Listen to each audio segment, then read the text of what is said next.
بسم اللہ الرحمن الرحیم۔ میں ہوں ڈاکٹر امینہ، آپ سب کی فزیوتھراپسٹ اور مینٹل ہیلتھ گائیڈ، اور آپ دیکھ رہے ہیں مائی فزیو ریہیب۔ یہاں ہم صرف جسم کی بیماریوں کی بات نہیں کرتے بلکہ دل اور ذہن کی صحت پر بھی فوکس کرتے ہیں۔ آج ہم اپنی کوگنیٹیو بیہیورل تھراپی یعنی CBT کا پہلا سیشن شروع کر رہے ہیں۔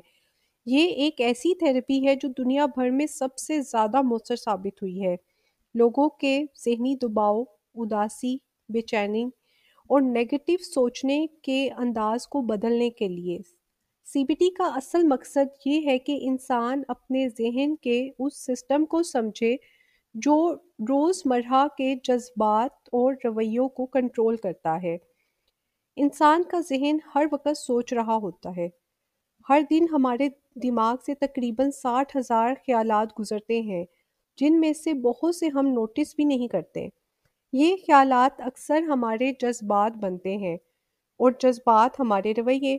اگر ہم سوچیں کہ ہم بیکار ہیں تو ہمارا دل اداس ہو جاتا ہے اور پھر ہمارا رویہ بھی نیگیٹو ہو جاتا ہے۔ لیکن اگر ہم اسی حالت میں سوچیں کہ میں سیکھ رہی ہوں، میں کوشش کر رہی ہوں اور یہ غلطی بھی سیکھنے کا حصہ ہے، تو ہمارا دل ہلکا محسوس کرتا ہے اور ہم آگے بڑھنے لگتے ہیں۔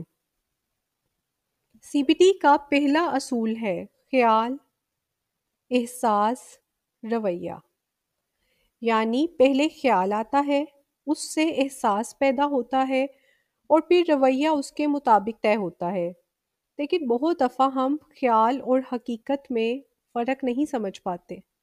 مثال کے طور پر، اگر کوئی شخص آپ سے بات نہ کرے، آپ کا ذہن فوراً کہتا ہے شاید وہ مجھ سے ناراض ہے، لیکن اصل میں وہ صرف مصروف بھی ہو سکتا ہے۔